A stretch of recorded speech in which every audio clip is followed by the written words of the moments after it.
Welcome to another episode of In the Pocket.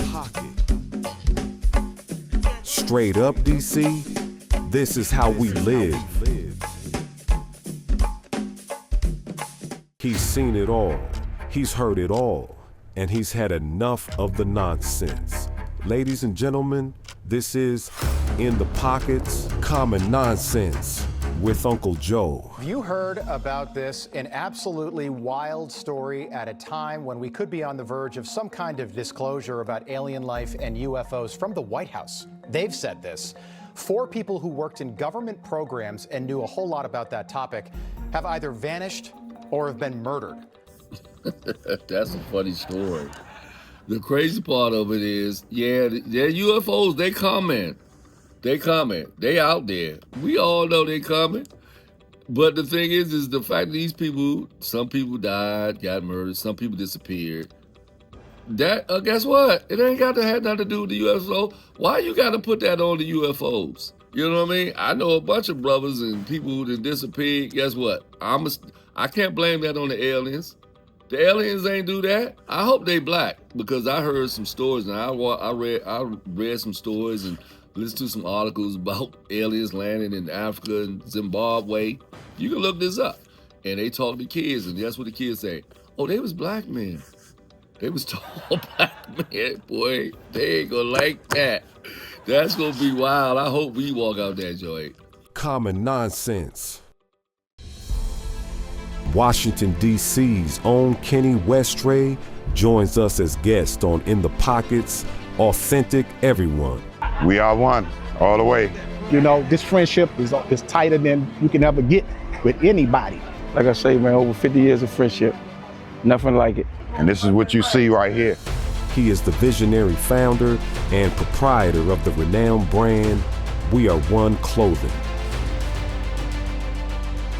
The We Are One brand embodies the essence of a close-knit family and friends that continually inspires Kenny's growth and innovation. You know, he stuck with it, man. It wasn't an easy thing for him to do, but it's hard work that he put in. An alumnus of Dunbar High School and a proud native of Washington, D.C., Kenny is a true legend. It just grew. He just had a vision. Established in 1992, Kenny has cultivated the We Are One brand that enjoys widespread popularity among celebrities and sports icons alike. Over the years, he has collaborated with illustrious figures such as Steve Francis, Master P, and Dr. Dre, among many others. Stay tuned as we explore Kenny's remarkable journey and his unwavering passion as the ultimate entrepreneur. This is In the Pocket's Authentic Everyone. So today we have Mr. Kenny Westray. He is someone I've looked up to for years. We grew up together on 5th and O Street. He is the owner and creator of We Are One Clothing. So starting your journey off as a kid, where did you grow up? Which neighborhoods, schools did you go to?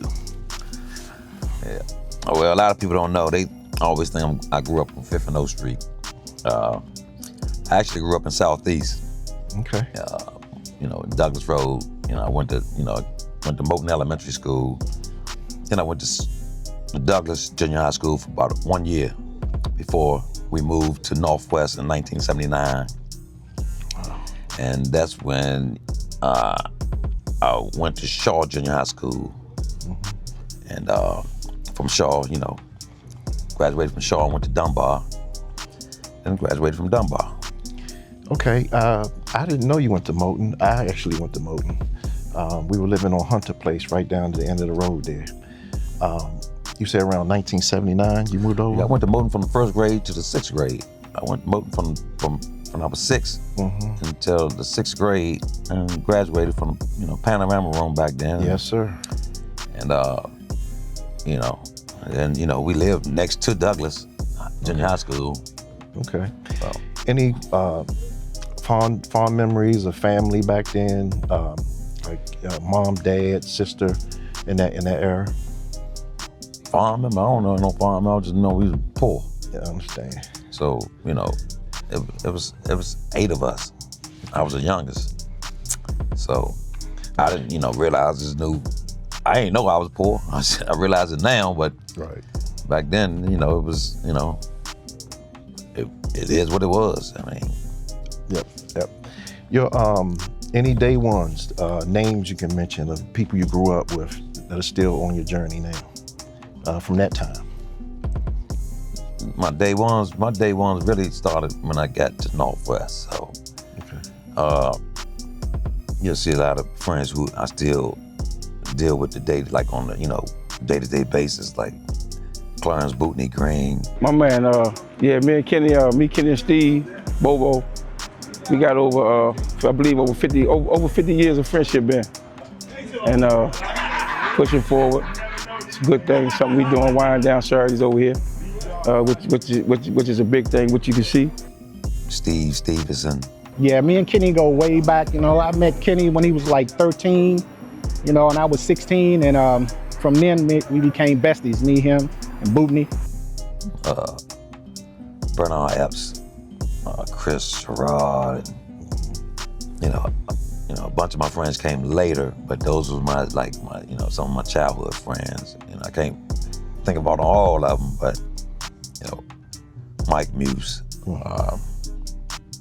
So many people, you know, I can't think of all of them, but those, Steve and Bootney, those guys are, you know, we all one. So we together, you know, since 40-some years ago to now.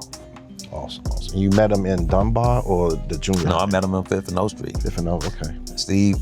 Stevenson actually, when I was 13, he was actually took me under his wing and basically raised me from my youngin'. I didn't know what was going on, but yeah. Steve a little bit older than you, or Steve a couple of years older, he's about 62. He don't look like it. Yeah. Okay, that's cool. And Dunbar years, can you talk about that during that time? This is because you're about to launch into your young adult years. Summarize some of your times at Dunbar. I knew you were a few years ahead of me. I came out in '86, so that was like, that's my natural way of looking up at you. But in Dunbar, man, you know, I met so many people from different neighborhoods. So, you know, a lot of my friends, we went different paths. You know, I got into, just say back in Shaw, I was into clothing and textile. You know, sewing, you know, uniforms and making stuff. You know, I was into the sewing business way back then. And with the Dunbar, I did it for 3 years. So I used to sew band uniforms and sport jackets for some of the players. You know, I did a lot. Okay. So, and I knew a lot of people. And after Dunbar, you know, when I try to tell a lot of people, like even my kids, as soon as you graduate from high school, you got to go into your next your agenda, what you want to do.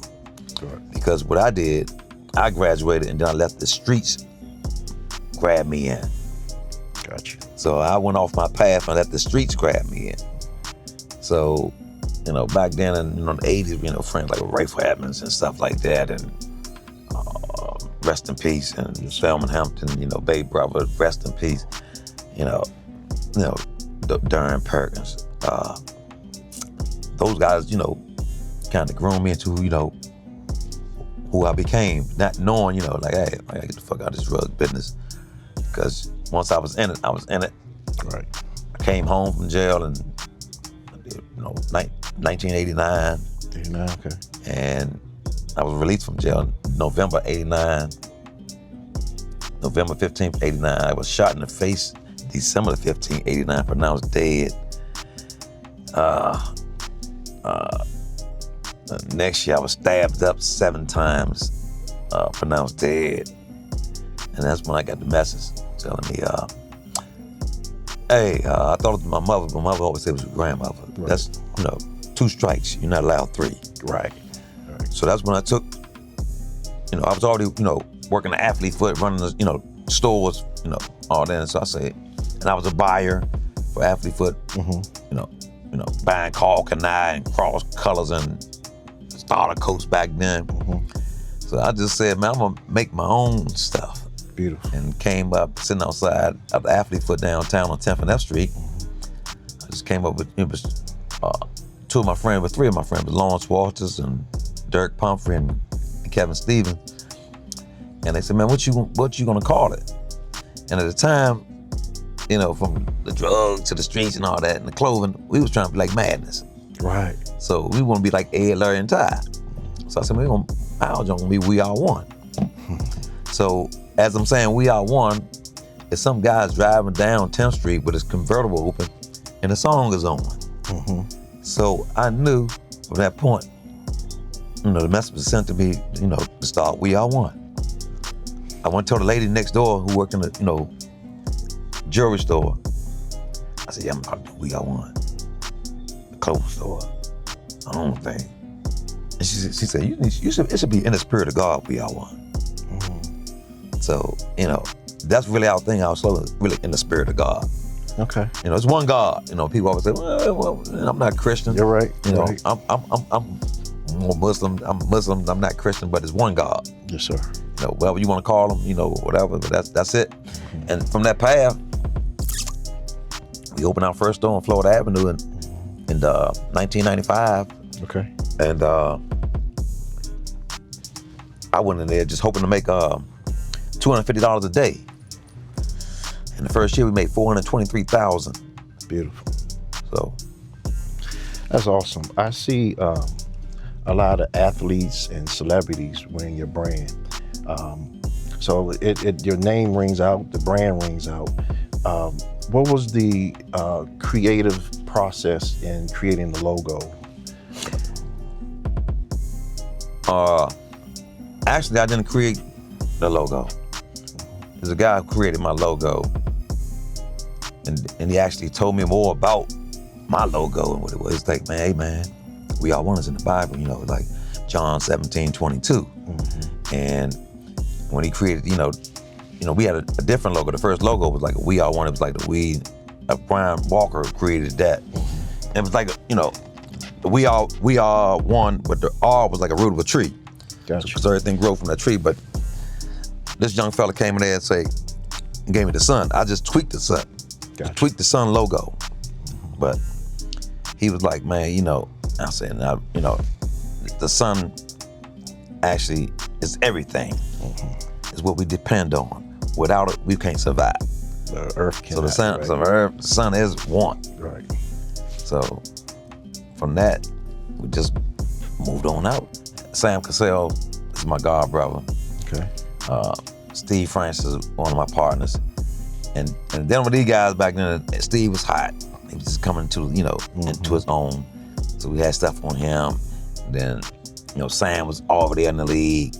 And Sam, that's how I got to Houston. Because I went to Houston with him in his rookie year, and I, you know, actually moved out there and opened up warehouses and stores out in Houston. Sweet.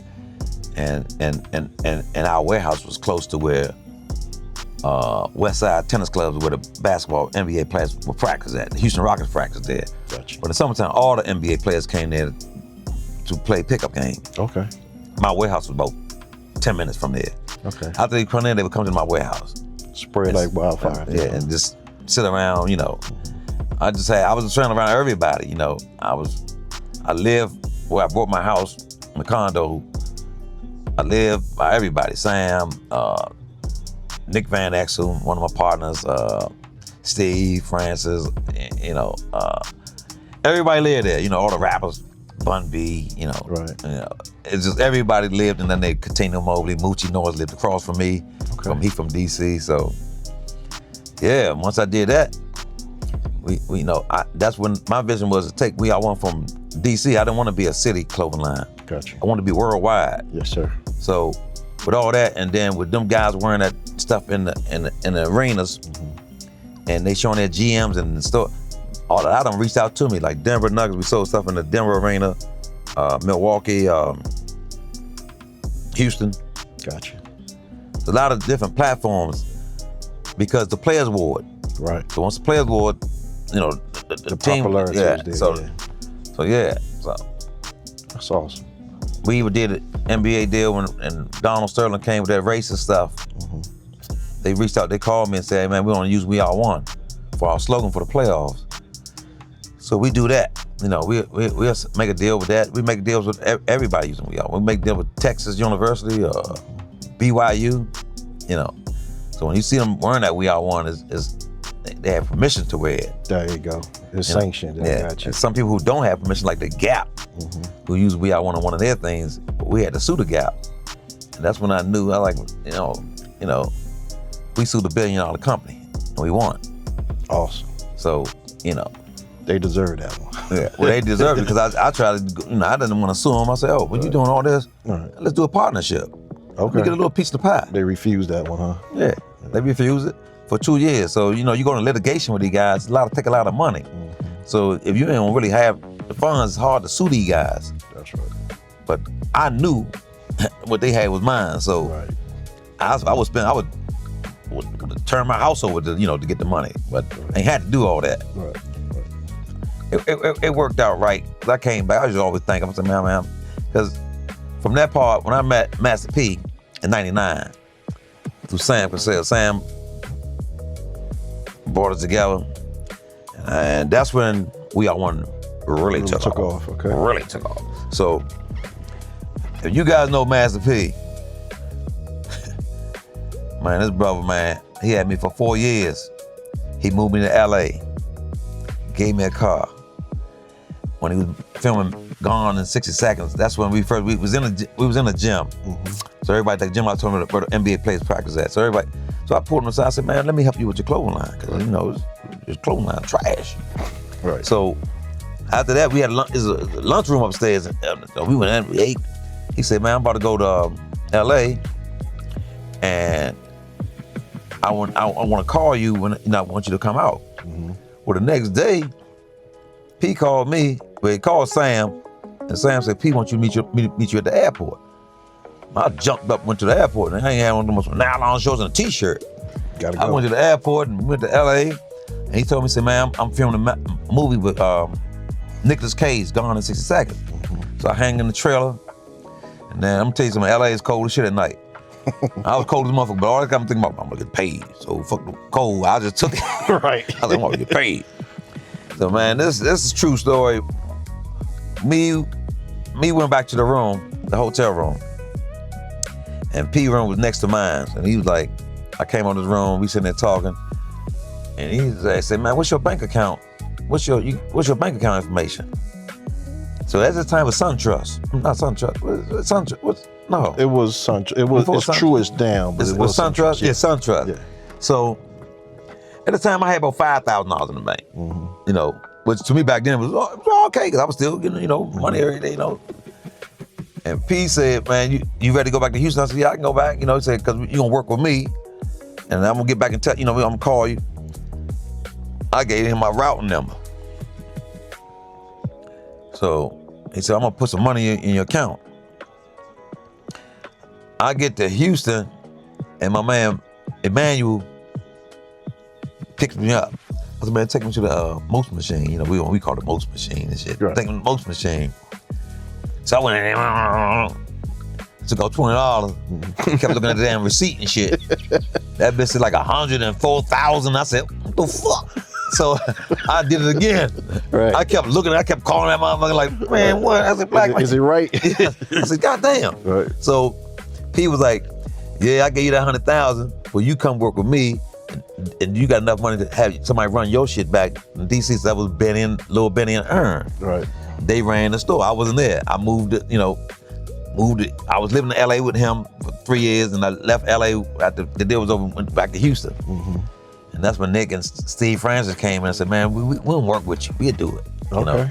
And that time, P gave me money. That man used to give me so much money, it ain't make no damn sense. I asked him I might say, man, you got some money on you? That man, I ain't got no money. I can write you a check for $7,000. $5,000. Wow. Come over Sam House. I said, damn, y'all. I said, this dog pound, Sam House. Right. P laughed at that motherfucker. He said, man, here goes $7,500. Man, fix this motherfucker up. Really? I've heard stories like that from a way far distance about Master P, so that was cool to invest into you like that. That was cool. Yeah, hey. He put the stuff on and say, damn, like it was like when Dr. Dre first put it on, it's like, man, it's the most comfortable shit I ever had. When they come to like the Smoke 'em Up tour and all that kind of shit, Nick and Dr. Dre they cool. Right. So I can touch these people, you know what I'm saying? Right. That network was spreading quickly, yeah. Yeah. That's so cool. Yeah. Okay, do you have any like huge influences on your life? Who could you point out that really influenced you to do what you do?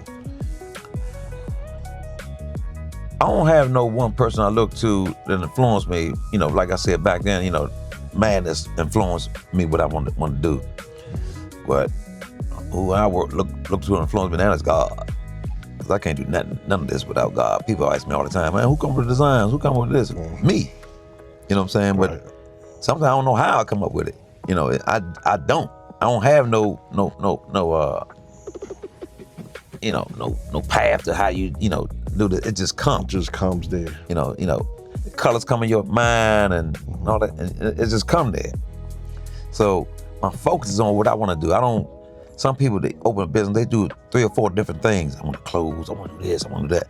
I do clothes. Right. You know what I'm saying? I do clothes. You stay laser focused on that part. And I focus on who buy my clothes. Not like a lot of young guys, man, your shorts too long. But I don't sell to a lot of young guys, so I can't have my shorts shorts. Gotcha. My demographic is probably 40 and over right now. Yeah. You feel what I'm saying? So them guys don't want no little shorts. No, they want the big baggy ones. Well, not big baggy, but just fit right. I understand. The big bag is gone out. We don't do that. Okay. So that's how far behind I am. Yeah. So that's probably my influence. Probably madness. That's probably the biggest influence. The man above. That's so cool. Yeah. All right. What's your vision for the future moving forward? I never really thought about a vision moving forward. I'm 60 years old. I'm winding down. And people always say, man, when you gonna retire? So I'm retired. Right. I'm retired now. I don't do a lot of stuff I used to do. And my vision is just to run this store and to be able to hand over to my son he just left, to hand over to him. So if something happened to me or whatever, my son and Mike, the manager here, they can run it. And they can run it without me being on earth. Okay. So, that's why every day I go over stuff with them. If this happened. Set the foundation for the takeover. I got you. That's awesome. How do you deal with failure and setbacks? That's a good question. Because failure is gonna happen. Yeah. Setbacks is gonna happen. And how you deal with them is gonna be, it's gonna be hard. You gotta deal with them. We might buy some product that don't sell. Right. All your product don't sell. Right. So, when I try to tell people when they ask me and about, product that don't sell, I was like, man, you get some product that don't sell. Don't keep waiting for it to sell. So if you pay $15 for that shirt to be made, put it on sale for $15. There you go. Get your money back before you lose all the money.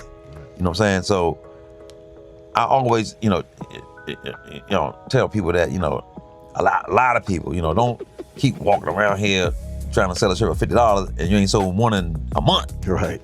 Just put that joint on sale for, let it get out. Yep. So that's why in here, at We Are One Today on, Suitland Road, next door we got an outlet store.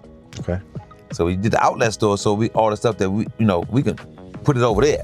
Gotcha. So the people who don't want to come in and pay $50 a shirt, they can go over there and pay $25 a shirt and $30 a shirt like that. So and it keeps everything moving. That's cool. Yeah. Okay. All right. If you can go back and talk to the younger Kenny, what would you tell him? Oh shit. What age that motherfucker be? I was like, hey, so I would have to go back and tell her. Put it like this, I got on the phone with my guy, Sam Cassell, I think it was yesterday or the day before. And I was like, hey man, if I had known what I known today. Yes, sir. And he used to always tell me, I was always like, you cheap. And me, I only had what he had, but I was buying more like, man. I bought a $100,000 car, I bought all this. I'm like, I was just calling my man and say, man, when I was working in a law firm, I'm sorry to skip over stuff, y'all, but I'm working at a law firm, Harlan & Knight. Now, one part about this law firm, I worked at, God put me on all this stuff because the law firm ain't pay me nothing. Gotcha. Pay me $14,135.14 a year. Wow. That won't make it no money, $7.14 an hour. Understood. So I had to work because my daughter mother took me for child support, so I had to have a damn job. Right. So, but in that job, they did all my trademarks free. So that was the thing in the Harlan Knight. But when you come out of them jobs like that and get into, like I was working at Harlan Knight just to open up a store. Mm-hmm. And I remember I told them I'm gonna quit because they tried to give me a 24% raise. I was like, what happened to that? They said 24 cents. I said, shit, leave my shit where's that? Right. Don't give me no raise. I want to make that $14,000. There you go. So, but I had child support. I went unpaid, and then In today's marketplace, it is imperative to be an educated buyer or seller. Armstrong Real Estate will guide you through the current market landscape, explain the fluctuations in interest rates and their implications for you.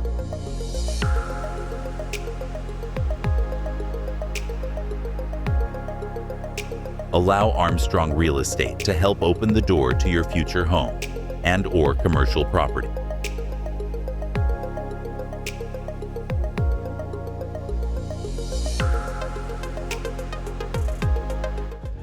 Okay, we're at the end. I got one final question for you on this version of Authentic You. What is it that no one knows about you? What makes you unique that no one knows? oh, that's a hard one. I told you what nobody knows, and they ain't know I grew up in Southeast. Oh yeah, that's true. That's what nobody knows. And the only person that keep telling people that know that is Miles. Right. Because he always say, hey man, he don't never have no Southeast people over there, you know what I'm saying? But hey,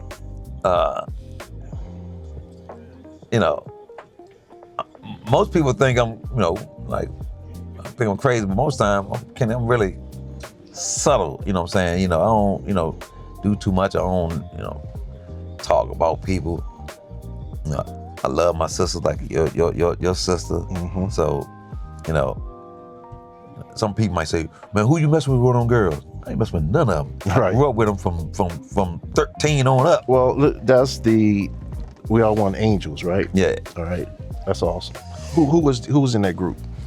Well, people won't see me. You see me on video. You see them. You gonna see all the angels. You gonna see Granny, Chatty, Elaine, Ladder, Turtle. Who we messing, Lane? Pam. Pam. Okay. Okay. Yeah. How did that get started? They started. We always been cool. You always been cool. Okay. If I did something, I looked to them. Hey, we need food, or we did a party. I needed them. Mm-hmm. So, they need me for anything. I got you. Got you. So, I think Tiffany came up with that name. It's Kenny Angels. Okay. Tiffany Huntley. Yeah. No, Tiffany. Okay. Where could everyone find you? Oh, they can find We Are One on any social media page. Instagram, We Are One spelled out, _ 1992. Facebook is We Are One Clothing, or my name, Kenny Westray. Or they can find me in this goddamn store. They really want to find me, just come to the store and shop. And where are you? I'm at 4931 Suitland Road in Suitland, Maryland. Some people call it Hillcrest, Maryland now, but it's still Suitland, Maryland. Gotcha. We've been around since 1992. Going on, I think 35 years this year coming up. That's awesome, man. So, yeah. Well, In the Pocket, you can find on YouTube and TikTok and Instagram. Thanks for joining. I appreciate you. Man. I really appreciate you. Yeah. See you next time. Fantasy Draft is here. Today we have Kevin versus Drew. Here we go. all-time favorite movies top 5. Drew has the first pick. So I'm gonna have to start off strong and pull out Belly. Okay. All right. Close behind it, maybe even better than that, Boys in the Hood. Okay, you got your Boys in the Hood. Mm-hmm. All right, well then I'm gonna have to go with Menace to Society if you wanna go there. Menace to Society. Menace to Society, number 2. All right. I got you. Dead Presidents. To talk about the people, I'm gonna have to go with my man Malcolm X. Malcolm X? All right, my 3rd round pick, I have to go with Jason's Lyrics. Okay, you got Jason's Lyrics. I'm gonna have to go new school, go back to my man Denzel Washington. It's gonna have to be Highs and Low. Highs and Low, okay, that's a current one, okay then, I'm gonna stick with Denzel for my pick and go Training Day. Training Day is a good one. Training Day is a good one. For my 5th and final pick, I gotta go with a lot of drama. So I'm gonna go with The Heist. I'm gonna go in the opposite direction. I'm gonna do something that's a little bit heartfelt. If you're a parent, you're gonna feel this. And I gotta stick with Denzel Washington, go John Q. The decision is in, and Kevin takes this one. His pick simply overpowers Drew's lineup. Thank you for joining. In the Pocket. Please make sure that you like, follow, and subscribe. YouTube, TikTok, Instagram,